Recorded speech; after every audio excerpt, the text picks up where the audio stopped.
All right, strap yourselves in, because today we're going on an adventure that's wilder than any fiction you've ever read. Yeah. Just imagine this. Mm-hmm.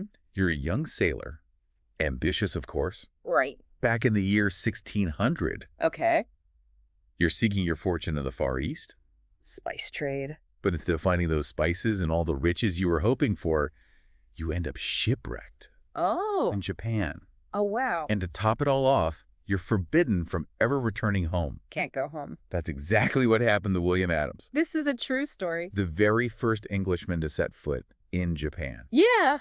And you know what? Oh, His life inspired the character John Blackthorne in that epic novel Shogun. You Shogun. know it. I know it. So good. Great book. What I think makes this story so captivating is that it all takes place during this really pivotal moment in Japanese history. Like a turning point. Exactly, a Yeah. turning point. Yeah. So Japan at the time was in the middle of this brutal civil war. They were teetering on the edge of unification. It's like right on the edge. And into this very volatile world stumbles William Adams. Just walks right in. Doesn't know what's going on. Yeah. He ends up unwittingly becoming a key player in shaping the destiny of a nation. Wow. What a story. I know. Unbelievable. Unbelievable. Yeah. So it sounds like a Hollywood movie, doesn't it? Totally. So what is the real story behind this legend? Right. And what can William Adams' experience tell us about early 17th century Japan?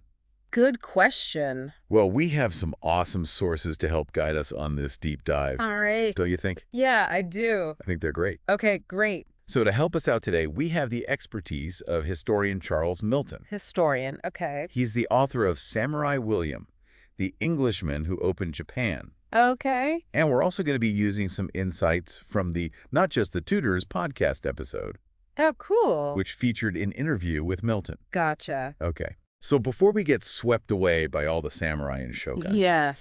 let's rewind a little bit. Okay, back it up. Yeah, back it up. All right. What did the English even know about Japan back then in the late 1500s and early 1600s? Yeah, good question. Was it even on their radar? I mean, not really. They were really focused on the Spice Islands. Okay. I remember all those exotic spices that were like all the rage in Europe. Yeah. You know, pepper, cinnamon, cloves, nutmeg, all that stuff. Oh, yeah. Coming from the Spice Islands. Right. And fortunes were being made in that Sure. trade. Yeah. Yeah, big time. So for ambitious sailors like William Adams, Right. the East Indies was the place to be. Oh, yeah. It held all these promises of adventure and riches beyond their wildest dreams. Adventure and riches. So tell me about William Adams. All right. Who was he before he became, quote-unquote, Samurai William? Samurai William. So he was a skilled mariner, a pilot, Okay. born and raised in the kind of bustling port of Limehouse in London. Limehouse. So think of him like a master navigator. Okay. You know, the guy guiding ships through treacherous waters. Yeah. But he wasn't some nobleman or a wealthy merchant. No. No. He was from humble beginnings. Humble guy. A humble guy who really saw the sea as his path to a better life. Makes sense. And that's what led him to join a Dutch expedition, Oh, okay. bound for the Spice Islands in 1598. Dutch expedition. Ah, those daring sea voyages of old. I know. I bet it wasn't exactly a luxury cruise, though, was it? I mean, you're telling me. Just imagine. Yeah. Multiple ships setting sail, Right. crammed with men and supplies, Yeah. and they're embarking on a journey that could last for years. Years. Wow. Yeah, so the sources we have really paint a vivid picture of the hardships these sailors endured. Yeah. We're talking doldrums. Oh. You know, those windless areas that left them stranded for weeks. Oh, wow. Dwindling food and water supplies. Oh, no. Disease running rampant below decks. Yeah. Yikes. And then fierce storms that just scattered the fleet. It was just a brutal test of human endurance. Yeah, definitely. And to think, they weren't even aiming for Japan. Nope. Their destination was the Spice Islands, Right. hundreds of miles away. Exactly. But fate, as it so often does, had other plans. Yeah. The ship William Adams was on, Okay. it was called the Liefde. Liefde. Yeah, which ironically means love in Dutch. Oh, the irony. right. It got blown drastically off course Oh, no. by a typhoon in the Pacific. Of course, a typhoon. So after months at sea, their numbers are depleted, their hopes are dwindling, and they finally sight land. Land. They see land. Right. But instead of the fragrant spice markets of the East Indies, Yeah. They find themselves on the shores of a land that was shrouded in mystery. Uh-oh. Japan. Japan. It must have been a mix of relief and terror. Oh, yeah. You know, Yeah. relief finally reaching land after months of hardship, but terror at the unknown. The unknown. Remember, this is 1600. Yeah. Japan was a land that was largely closed off to the outside world. Closed off. So they land in Japan exhausted, Of course. bewildered. It's just like, where are we? What kind of reception do you think they received? Oh, I bet they weren't greeted with open arms. Well, Not at all. it was complicated. Oh, yeah. You see, Japan at that time wasn't the unified nation we know today. Oh, right. It was a land divided, Mhm. ruled by this complex feudal system Yeah. with the emperor at the top, but often holding, more symbolic power. Figurehead. Yeah. More of a figurehead. The real power lay with the shogun, the military dictator. Shogun. And beneath him were the daimyo, powerful feudal lords. The daimyo. They controlled vast territories and commanded armies of samurai. The samurai. Those legendary warriors we've all seen in movies and read about in books. Exactly. So where does William Adams fit into all of this? Well, he stumbles right into the middle of it. Of course he does. These daimyos were constantly vying for power. Yeah. Engaging in brutal civil wars to expand their influence. It was just a time of chaos and uncertainty. It's total chaos. And right in the midst of this, one figure was rising to prominence. Oh. Tokugawa Ieyasu, Tokugawa Ieyasu. a cunning and ambitious daimyo Oh. who would eventually unify Japan and establish a dynasty that would rule for over 250 years. 250 years. That's incredible. It is. So William Adams arrives in Japan just as this powerful figure is about to make his mark on history. Yeah. What a twist of fate. Total twist. And here's where things get really interesting. Okay, I'm listening. Unlike many of his contemporaries, Ieyasu was fascinated by the outside world. Really? He craved knowledge. Interesting. Right. He saw the potential advantages in understanding these strange foreigners who had washed up on his shores. Yeah. So different. Ieyasu sounds like a forward-thinking leader for his time. Definitely. Did he welcome William Adams and his crew? Not exactly. There were already some Europeans in Japan at the time. Oh. The Portuguese Jesuits. Oh, wow. The Jesuits. Yeah. They Oh. had been there for decades trying to convert the Japanese to Catholicism. Oh, wow. And the arrival of Adams and his crew, who were Protestant, did not sit well with them. Oh, no. Not at all. Oh, boy. Talk about walking into a religious rivalry. Right into it. Right into it. At first. So the Jesuits saw Adams and his crew as a threat, Yeah. rivals for souls and influence. Definitely. They tried their best to convince Ieyasu that these newcomers were dangerous pirates who should be executed. Oh, wow. Pirates. So here's William Adams, shipwrecked and exhausted, caught in the middle of a power struggle and religious tension. What happens next? Oh, this is good. I know, right? Well, that's where we'll pick up in the next part of our deep dive. All right. But let me tell you, it's a story filled with surprising turns, Okay. cultural clashes, I love it. and a fascinating glimpse into a world on the brink of transformation. Awesome. I can't wait. Last we left off, William Adams and his crew were stranded in Japan, stuck between a powerful shogun and scheming Jesuits. Yeah, tough spot. Talk about a sticky situation. Definitely. So did Ieyasu listen to the Jesuits and execute these foreigners? Actually, no, He didn't. he didn't. Seems Ieyasu was far more intrigued by Adams than threatened by him. Really? Yeah, he saw potential in this Englishman. Okay. His knowledge of shipbuilding, navigation, and European affairs. Yeah, that makes sense. Plus, you got to remember those cannons the Leaf Day was carrying. Oh, yeah, They definitely caught Iyasu's eye, I bet. especially with a major battle looming that would decide the fate of Japan.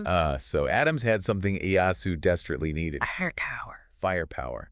It's amazing how a stroke of luck can change your fortune, isn't it? Yeah, it really is. Speaking of fortune, I can't help but think of that infamous boiling incident from the novel Shogun. Shogun. Did anything like that gruesome scene really happen?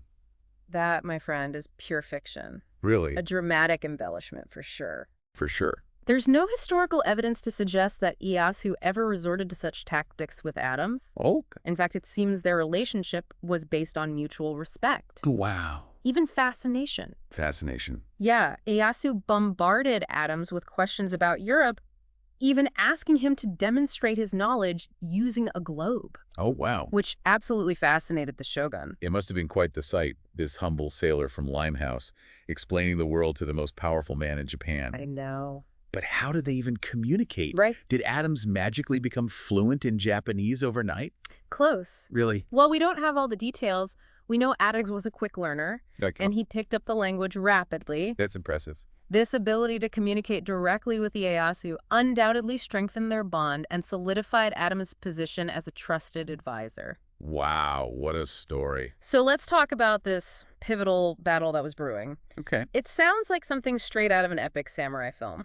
I know it does. What was at stake here? Well, this was the Battle of Sekigahara, Sekigahara! a clash of armies on a scale that's hard to fathom today. Imagine 80,000 soldiers on each side. 80,000. 80,000. Wow. A sea of samurai warriors fighting for control of Japan. It's hard to even imagine. It was a brutal, bloody affair, and the outcome would determine the future of the nation. So much on the line. And smack dab in the middle of this chaos Yeah. were William Adams and those precious cannons from the Leaf Day.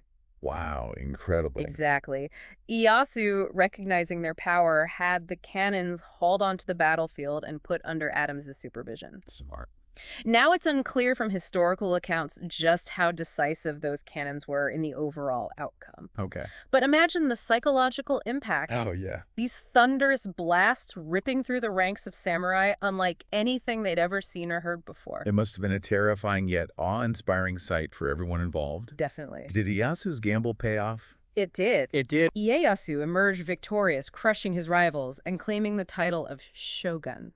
What a moment in history. This victory ushered in a new era of stability and unity under the Tokugawa shogunate, a dynasty that would rule Japan for over 250 years. So this shipwrecked sailor inadvertently plays a role in shaping the future of Japan. Talk about a wild turn of events. Talk about it. What happened to Adams after Ieyasu's victory? Right. Did his newfound importance translate into a life of luxury and privilege?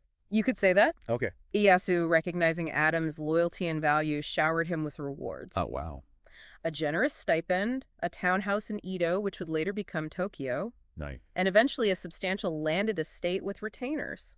It's like a fairy tale. Adams went from castaway to feudal lord in a matter of years. It's truly a rags to riches story. That's incredible, from facing execution to living like a lord. But did Adams ever yearn for home? Yeah. Did he try to contact his family back in England? He did. He did. But there was a catch. Ieyasu, recognizing Adams' value, forbade him from ever leaving Japan. He was, in essence, a prisoner in a golden cage. I can't even imagine. Imagine the dilemma. On one hand, he had a wife and daughter back in England whom he hadn't seen in years. Heartbreaking. On the other, he'd built a new life in Japan, a life of influence and relative comfort. It's a tough choice. It's a decision many of us would struggle with: loyalty to family versus the allure of a new life and the fear of the unknown. What a heart-wrenching choice. Yeah. What did Adams decide to? Did he stay or try to escape? Well, that's where we'll pick up in the next part of our deep dive. Oh, can't wait. But let me just say, William Adams' story is far from over. Yeah. We've got cultural clashes, political intrigue, and even a touch of forbidden romance still to come. So, last time we left, William Adams facing this impossible choice. Stay in Japan, a land where he'd found success, but was forbidden to leave, or risked everything to return to his family in England. It's a real heartbreaker. What did he choose? Well, he made a decision that probably surprised many back home. He chose to embrace his new life in Japan. He took a Japanese name, married a woman named Oyuki, and they had 2 children together. Talk about a life-altering choice. Wow, so he essentially started a whole new family that must have been incredibly difficult for his wife and daughter back in England. Did you ever try to contact them, let them know he was alive? He did. In 1611, he wrote a letter addressed to unknown friends and countrymen, Okay. urging the newly formed East India Company to send ships to Japan. The East India Company. Think of them as like a powerful trading company, the Amazon of its time, eager to expand its reach into the lucrative Asian markets. Right. In his letter, Adams highlighted the potential for trade and essentially became the first English ambassador to Japan, Oh, wow. even though he wasn't officially representing the crown. That's incredible. That letter, you wouldn't believe it was the very first contact between England and Japan. Talk about a turning point. Talk about it. Did the East India Company take the bait? They did. In 1613, an English ship, the Clove, captained by John Saris, arrived in Japan. So Adams must have been ecstatic, right? Reunited with his countrymen after all these years. You think so, right? I know I would be. But not exactly. Oh no, what happened? Remember, Adams had gone native, he'd adapted to Japanese customs, and was frankly appalled by the behavior of his fellow Englishmen.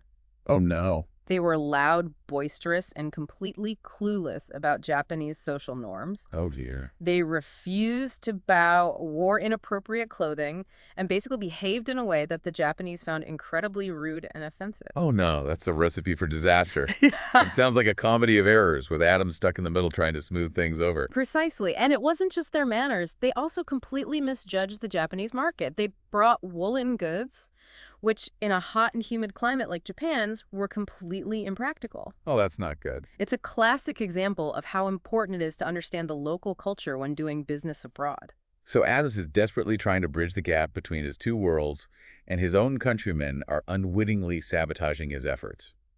It's almost Shakespearean. Did anyone try to make things right? Well, King James sent a letter and gifts to Ieyasu, hoping to establish strong trade relations. Okay. Ieyasu, in turn, sent back a magnificent suit of Japanese armor to King James, which you can still see today at the Tower of London. Wow. So there was some goodwill there. Yeah. But were the English able to salvage their trading venture? That's the big question.